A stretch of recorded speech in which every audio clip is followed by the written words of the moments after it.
Today on Something You Should Know, who came up with the idea for sunglasses and when?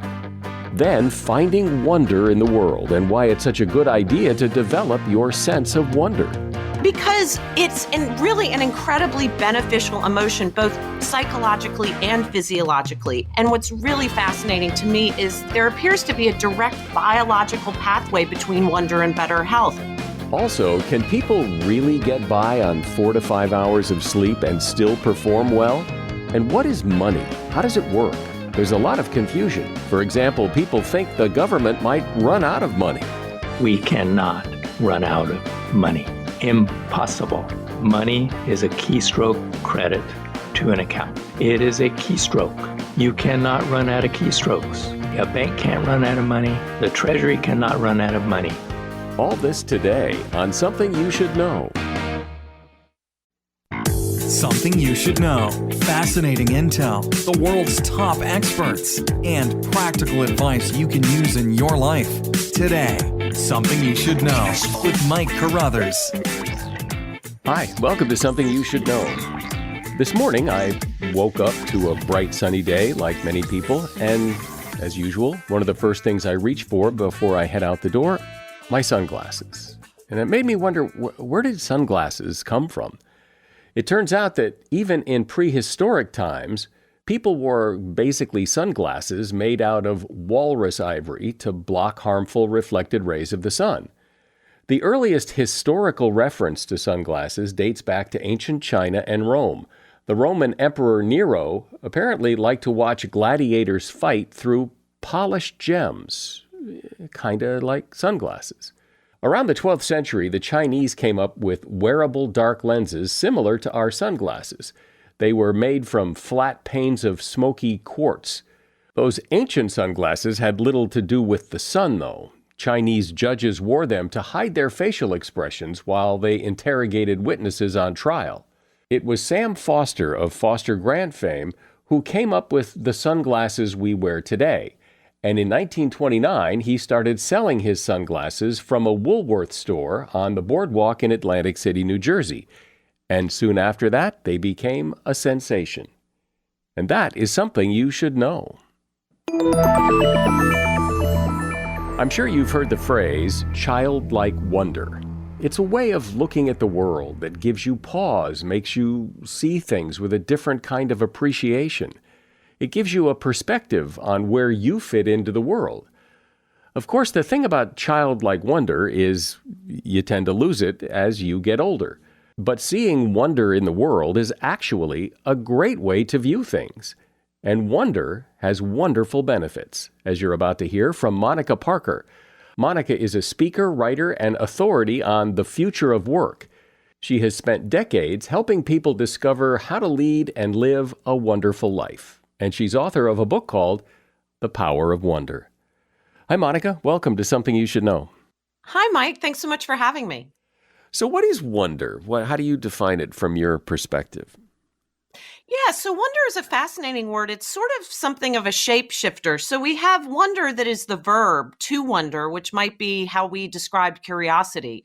But there's also wonder that's the noun, which would be a catalyst for, say, the emotion of awe.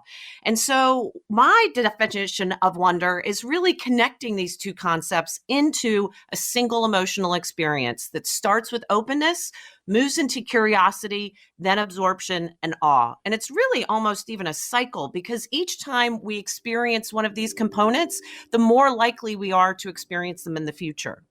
And why would we want to experience them in the first place? Yeah, because it's really an incredibly beneficial emotion, both psychologically and physiologically. It makes us more creative, more desirous of studying the world around us. It makes us more humble, less materialistic, more generous, better community members. People who are higher in the component elements of wonder tend to have healthier relationships. They perform better in school and work.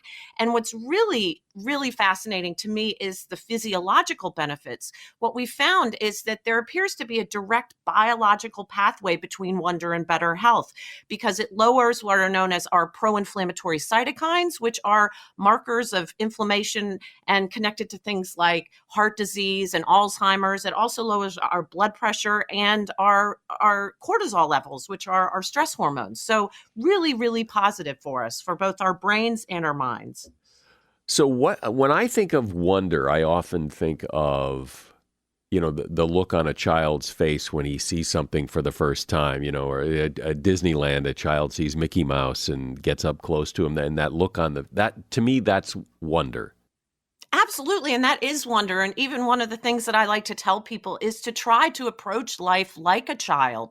As a child, they're always adding new experiences and what are known as schemas. So they're basically building the lens through which they see the world. And one of the challenges is that as we become adults, we sort of have decided we already have all the information we need, and we decide that there's not so much wonder to be seen anymore. But if we can see the world through the eyes of a child, always beginning, almost that Zen precept of to always be beginning, then we are able to recapture that sense of childlike wonder. Well, yeah, and you hear that phrase, childlike wonder, because everybody knows exactly what that is. But what you just said about that as you get older and you have a lot of life experiences, it seems as if there are fewer things to be in awe of, to find wonder in, because, been there, done that. I've already seen Mickey Mouse a million times. So it doesn't matter to see him again, doesn't inspire those same feelings. That does seem to be true, that as you get older, like the world is less wonderful. I can appreciate sort of that take, but the reality is that I think that's a perception that we have, because there is so much to feel a sense of wonder about. And there's no question we can't see Mickey Mouse again for the first time. We can't see the Grand Canyon for the first time except once. But what research shows is that we can, if we choose to see it, find wonder in the quotidian. We can find it in our day-to-day lives, and that might be just a perfect sunrise or a beautiful autumn leaf, but really it's about the lens through which we choose to see the world. It's about a mindset. Is it, for someone like you who practices this, is it deliberate? Do you have to stop and say, okay, it's time to find some wonder now, or is it more smooth than that? It just flows. What the research shows is that if we prime ourselves to find wonder, and it can be a single sentence prime, I'm going to find 3 things to feel a sense of wonder about today, then our brain will commit greater cognitive resources to finding it. And so certainly priming can help, but over time, as it becomes a practice, neurons that fire together wire together, and we'll start to create these neural pathways where we will recognize wonder more often. I don't see it as onerous. I simply see it as another thing that is good for us and fun to do. Okay, so I'm looking at a sunset, and it's a beautiful sunset. What's the difference between looking at the sunset and saying, isn't that a beautiful sunset, and looking at that sunset and finding wonder in it? So one of the main ways is it's something that psychologists call small self. So anything that we experience that feels a sense of vastness, and that can be a sense of emotional vastness or cognitive vastness, where we say, goodness, this makes me feel like a small component part of a bigger system. That's really how we start to tap into wonder. And that's where we start to get the benefits of wonder, where we get that neuroplasticity, where we start to feel pro-social emotions, which are the helping emotions, like compassion and empathy. And so really, if we have that experience and consider where we as a human connect into this bigger cosmos of the world, that's where we start to feel that sense of wonder. Okay, but in a very practical way, you're now looking at this beautiful sunset. What is it that goes through your mind that does what you just said without saying neuroplasticity and other big words like that? Yeah, it's really just to say, this makes me feel small. This experience is so big that it makes me feel small. And that idea of small self, to appreciate the immensity of that moment, and not to become habituated to say, oh, well, there's a sunrise every day. It's not a big deal.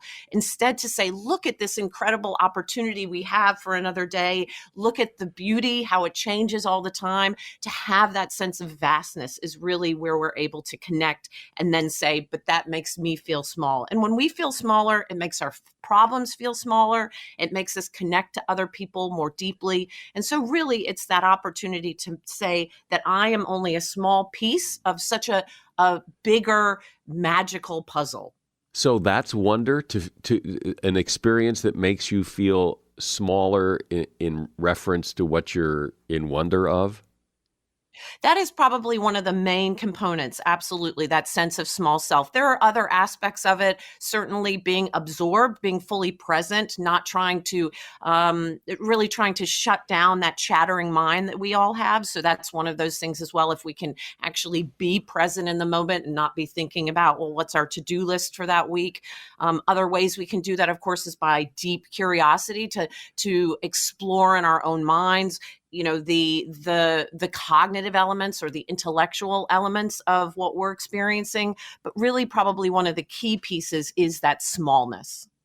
But what is I know you mentioned about the benefits of doing this, but say, for example, because I saw this the other day, you look at a double rainbow, and it's just incredible to see. It's so big, and yes, you feel so small compared to this thing, and then it's gone. And just like the rainbow disappears, my experience is over, and my life goes back to where it was. It was a brief moment. It was a pause. It was a distraction, and it was beautiful. And wow, it's wonderful. But so what? I mean, now it's gone, and now I've got to go pay the bills. Sure. And there's an expression that says after the ecstasy, the laundry. There's no question that there's life that we have to deal with, and that this is a moment in time. But there are ways that we can extend and deepen the impact that it has simply by taking time to recognize it. While it might not have felt like it changed you, the research would show that does linger, that has a longer term benefit than just that moment. But also there are other ways that we can help extend that. If you were to share that experience with someone else and say, I saw this incredible double rainbow, then you're basically telling your brain to experience it again. If you were to journal about it or write about it, then you would have that as additional experience once again. And so there are ways that we can to extend that experience or magnify it. And there absolutely is research that shows that wonder shared is wonder multiplied. Because it seems like if I have to now start journaling about my rainbow, it kind of sucks the magic out of it. It came, it went. That's what makes it so wonderful. And now if I'm going to have to write a paper about it, it seems less wonderful. It's not a have to, it's a choice if that's something that helps you connect to it. Everybody has a different way that they connect to wonder. And so if for you want it to be ephemeral, you feel that for you wonder is something that is rare and fleeting, then that can be the way that you experience wonder. Those can be your wonder bringers. For other people, they want to have that experience be multiplied. And so they want to share it or they want to journal about it. And we do know that having those opportunities to journal or to share it with other people does extend that experience, but it's really very personal. And so for you, if you want it to be rare and fleeting, then it can be, but it will still have a positive impact.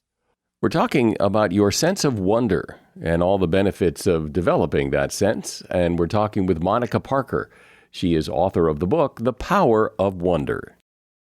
So, Monica, one of the things about wonder that I really enjoy is not just the thing that everybody's oohing and eyeing about. It's watching the people ooh and ah. And I think I've mentioned this on another episode, but I remember very distinctly, there used to be in Long Beach, California, next to the Queen Mary, there used to be Howard Hughes' Spruce Goose airplane, which he built out of wood in World War II. I don't remember the story, but this airplane is so big. It is so immense, you can't even imagine how big it is unless you see it. And I was standing at the doorway where people would come around the corner and it would smack them in the face. And to a person, I would watch them come around the corner and they would go, "Oh my God, oh my God, oh my God," because they were just in awe of this thing because no one knew how big it was. And I just got such a thrill out of watching that. Kids, grown-ups, everybody would turn the corner and just be in awe. And you've just perfectly encapsulated how wonder shared is wonder multiplied. Even though those people perhaps didn't know that they were sharing that experience with you, you were sharing it with them. And by watching them experience it, you got that little dose of it as if you were experiencing it again for the first time. And so I think that's a perfect example of one of the reasons why we love to have these wonder experiences together, why, people go to church as a group, why people like to enjoy music and gigs as a group, because that sense of wonder, that sense of awe, that sense of exploration and discovery can be shared, and it has an impact then that is greater than the sum of its parts. Do you think, though, that when you start to find wonder in lots of things, that part of wonder, one of the elements of wonder is its rarity, and if you see wonder in everything, then you're not seeing wonder in anything because it's all wonderful. And I think that I can appreciate why people would think that. And even the original folks who were studying this. So if we go back to even Maslow, his idea of a peak experience is really a wonder experience. And Maslow believed that peak experiences were rare and fleeting. But towards the end of his life, he believed that, in fact, we could find them quite frequently. Some of the awe researchers also in the beginning believed that awe was always only rare and fleeting. But now they've found that those rare and fleeting moments can have the same benefit as these quotidian moments because it almost becomes aggregated. It's these little moments that add to each other and can still have the same impact. And so again, it's about shifting the lens and saying it doesn't only have to be that. If that's your choice, it can be. But what I want to encourage people to do is really instead to have a mindset in which we can find it anywhere. Has there been any research, do you find that it seems like as people age, that wonder becomes less a part of their life? It's because it has to be more deliberate because fewer things are new and exciting, and is that true? I mean, it is absolutely true. It's true for a couple of different reasons. First, one of the key components of wonder being curiosity. We are naturally less curious as we age. This is simply, again, because we think that we've discovered everything there is to discover. But of course, that's erroneous. There's so many things we can discover. But curiosity is a bit like a muscle. The more that we practice it, the more then that we will be able to experience curiosity. So if we can hone that sort of curiosity muscle, then we will find more things to feel a sense of wonder about. But we are dealing with a more calcified brain. We're dealing with neural pathways that are very set. And we're dealing with more schema, building blocks that have decided, well, I know everything there is to know about the world. But I think in that there's a little bit of hubris as well, a little bit of ego to say, well, I've seen it all. But of course, if we, again, approach things with the eyes of a child, we can find those elements to feel a sense of wonder about. But there's no question that it is harder than it is for children. And that's one of the reasons why I believe we feel such a sense of wonder watching children experience those things for the first time. It's why we get so much joy watching babies and children, have those experiences. Generally, I think when people think of wonder, they think of it in a very positive way. But it seems like you can find wonder in negative situations, sad situations. It's not all positive and wonderful. You can find wonder in the bad too. And that's that sense of mixed emotion. Another one of those is nostalgia is a mixed emotion where we can reflect back and consider both the positive and negative. And it's really positive that it's beneficial for us. There was a piece of research done where widows and widowers, if they reflected on their deceased loved one and remembered both the positive and negative elements of their relationship, they were more resilient. They were better able to manage their grief. And so what we know is if we choose to receive both the positive and negative, as opposed to sort of a toxic positivity pushing always towards being happy, then that gives us a greater what's known as emodiversity. It means that we have a better portfolio of emotions to access, and that's really helpful for us. And so what you're talking about is sort of this mixed emotion where there's a little bit of a poignancy of remembrance, of happiness, but also of struggle and sadness. And having those two at the same time is really, really helpful. It also shows that it makes us more tolerant people because we're able to see nuance in the world as opposed to everything being black and white, happy or sad. At the very beginning of our conversation, you said that there are some real benefits to finding wonder in life, health benefits. And so how much wonder do you have to find? How much wonder do you have to see to get those benefits? What the research says is that it doesn't actually take that much. There's some experiments that have been done where people looked up just at a grove of trees for 2 or 3 minutes and they were able to have benefits. Or people watched drone footage of something that was awe-inspiring and they were able to have benefits that lasted for several days.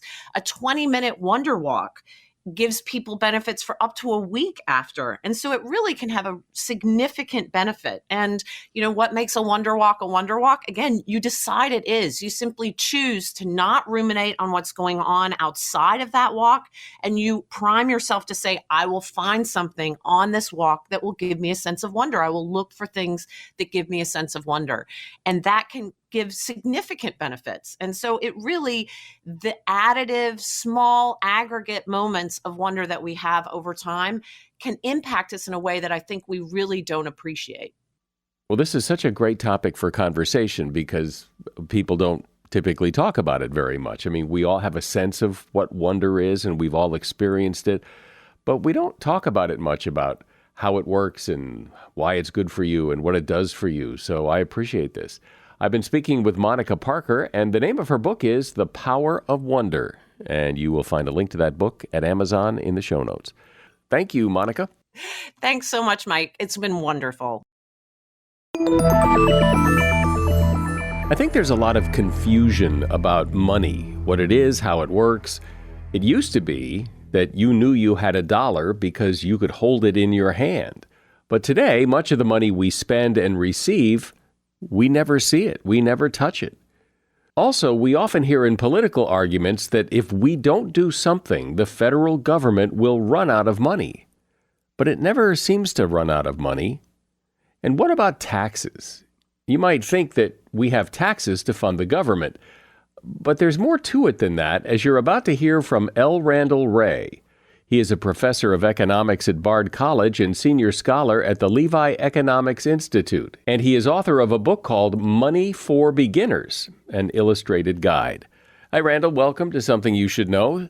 So, what is money? How do you define money? That's the big question that I've been trying to answer in writing for the past 30 years. What is money? So most people will say, oh, well, it's coins, it's paper money, and it's something I use to go buy stuff. Okay? And so that's sort of a functional approach. What do I use when I go buy stuff? Increasingly, you don't use coins or paper money. You flash or you tap a piece of plastic on a reader, and that's how you buy stuff. So I think that, we need to get away from this notion that money is something we can get our hands on. If you go back in time, actually, most market activity, as far back as we go, took place on the basis of credit and debit. And really that, I think, is how we should look at money. Money is a credit in your hands, and it's somebody's debt.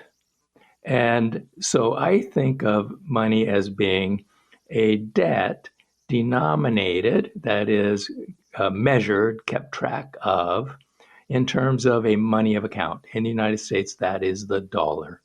Well, and you're right that money, we think of money as like our money is in the bank and we could go get it. But if you have a couple $100,000 in the bank, you can't go down to your local bank and say, can I have my money? They probably don't have that much in that bank. Yeah, if you've ever seen the safe door open, you look in there, they couldn't possibly have the money in there. They may have hundreds of millions of dollars of deposits of their customers, and they certainly do not keep that money in the safe. So where is it? Well, it's neither here nor there. It's electronic entries on a computer hard drive. That's what it is. It's a record of what the bank owes you. That's what your checking account deposit is. It's just a record of what the bank owes you. And when you make a payment to someone, your bank will debit your account and credit the account of whoever is receiving your payment. So it's just a series of credits and debits. It's all accounting. So the money that we use, that we trade with each other and we buy things with, is the government's money. Why is it the government's job to make money? Well, so I can say a lot about the government's money, but first, you can create money. You can take a piece of paper and write, I owe you $5. You have just created money. Money is the record of a debt. You have just put yourself in debt. I owe you $5. Now, can you find someone to accept it? If so, you really have created money. And probably your mom would take it. Maybe some of your good friends would take it. So the problem is, for you, the acceptability of your IOU is pretty narrow. When a bank writes, I owe you $5, that's going to be accepted almost everywhere, in part because we've got the government standing behind it in several different ways. Your checking account is the bank's IOU. The bank creates this, we could say, out of thin air. It is just a keystroke credit to your deposit account. They can create money. So we often hear in politics people talking about the debt, the country's debt, and that we have too much debt, that the country will run out of money, that we will not be able to pay our bills, and that if we just print more money, then we get inflation, and that we are printing money on the backs of our children because they will have to deal with this debt in the future. Yeah, there are three misunderstandings in that statement. First, we cannot run out of money, period. Impossible. Money is a keystroke credit to an account. It's just a credit. It is a keystroke. You cannot run out of keystrokes. As long as there is one person left at the Fed with one finger, they can keystroke some more credits. Okay? So that is just simply false. It's propaganda, really, trying to scare people. We cannot run out of money. A bank can't run out of money, and the central bank can't run out of money. The Treasury cannot run out of money. They can always make all payments as they come due. Now, can the government or the private sector spend too much and cause inflation, which will reduce the value of the money? Yes, that can happen. Okay? If we create too much money and spend too much so that we're trying to buy more goods and services than our economy can produce or that we could import, then prices can be pushed up. You can get inflation. So that could be a danger. When we look say 10 years into the future, 20 years into the future, we are an aging society. That means we will have relatively more old people on Social Security compared to young people who are workers or children of workers who will become workers. So the question will be 10, 20, 30 years out in the future, will we be able to produce enough real goods and services to take care of all the retirees, plus the people of working age, plus the children? Now, on all reasonable projections of what we think the nation's productive capacity will be, I can assure you that the estimates are we will be able to do that. We're going to be productive enough to take care of all the young, all the old, and everybody in between. And since we can't run out of money, we'll be able to afford it. But every year when the government spends more money than it makes, there is a deficit, and that deficit gets added to the debt. And doesn't eventually, someday, somehow, somebody have to pay that back? There is this great fear that if the U.S. government runs a deficit this year, deficits add to debt. So over the course of this year, if the government spent $500 billion more than it received in taxes, that will add $500 billion to the national debt, which is somewhere north of $30 trillion right now. We would add $500 billion more. And some people say, well, this can't go on forever. You can't have the outstanding debt grow year after year. Well, if you look at the past 200 and something years since the founding of the nation, the debt has grown steadily. It has grown faster than GDP, which is our measure of national output. The debt ratio has grown over that period at a rate of 2% per year. It's gone on for over 200 years.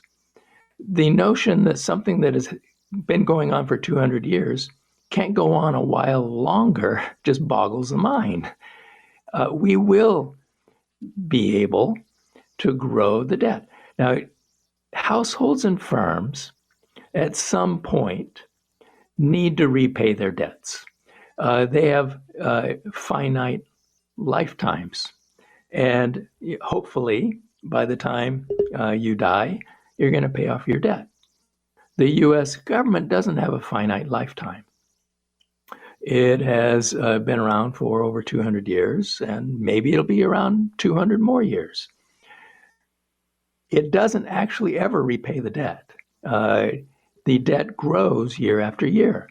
All that happens is that when a bond matures, so if you have a 10-year bond, at the end of 10 years, it will mature, and the holder can present it to the government and say, I want cash. The government will say, fine, we'll give you the cash. And then the government will just issue another 10-year bond and sell it to someone else. That's what happens. The debt doesn't get repaid. It gets rolled into new debt. This has been going on for 200 years. Well, then why then? Because I'm having trouble, and I think people have trouble understanding what you're saying. Because let's take money off the table, and let's just say that we trade in Mona Lisas.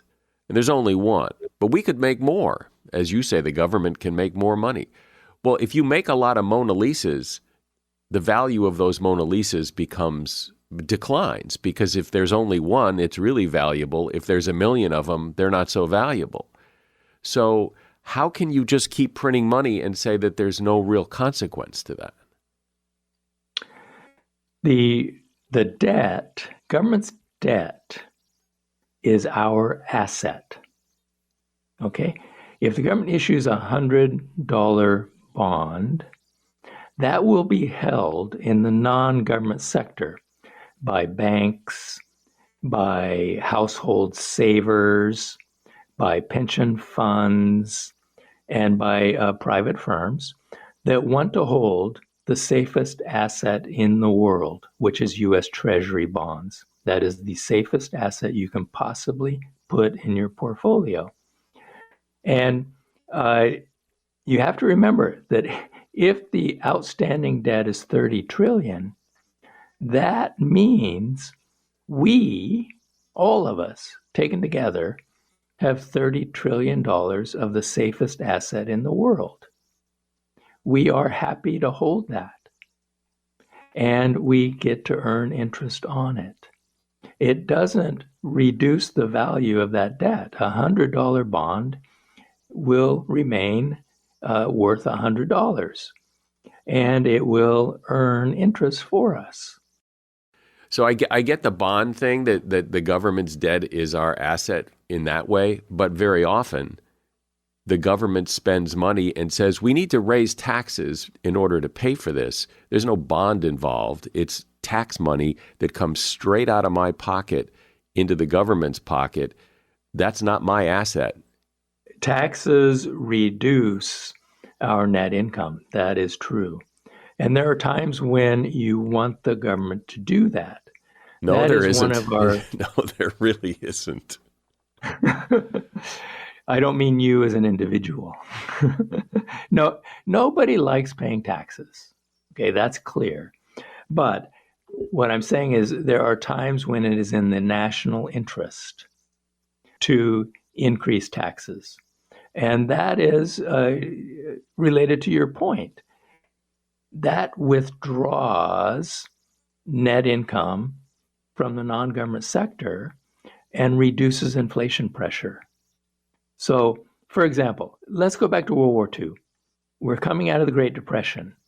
We know that we're going to devote a huge portion of our nation's productive capacity to the war effort. It turns out we devoted 50% of all output went to the war effort. We had to make a transition from a peacetime economy with a very small defense sector, very little military spending, to a massive buildup of our defense sector. And taxes played a very important role in doing that. So we increased taxes, not because the government needs the money. And I can tell you, the government knew this. The purpose of the tax was not to give the government money because the government can always create the money. It can't create enough output. We had to reduce private consumption. We needed the tires to go to the military, not to civilian cars. And so we reduced people's take-home pay by increasing taxes. In addition, we said, let's get people to save. Let's promote patriotic saving. Let's sell war bonds. And there was a huge campaign to convince people to buy the war bonds. Now, did the government need to borrow money from households? No, of course not. They knew they didn't need to borrow money. The government can't run out of money. What they wanted was households to save instead of spending, so that they didn't compete with the war effort. So you weren't out there buying tires or nylon stockings. You were saving in war bonds. And there were other methods too. They used wage and price controls. At the end of the war, we're going to ramp down all the production for the war effort. Think of all those factories that were building tanks. Now we're going to convert those back to civilian use. Now we want households to spend more. So that would be the time to lower taxes and to get people to spend their accumulated savings so they could cash in their war bonds and start buying consumer goods. That's exactly what we did. So you can use tax increases and tax reductions as a way to first move resources to the government sector, and then second, move them back into the private sector. But my sense is that when taxes go up, they very seldom come down. And federal taxes, state taxes, municipal tax, they never go down. Okay, first, I want to make clear, when I was describing government spending, I was talking about the federal government. State and local governments are very different. State and local governments really do need tax revenue in order to spend. State and local governments do not have a central bank to make payments for them.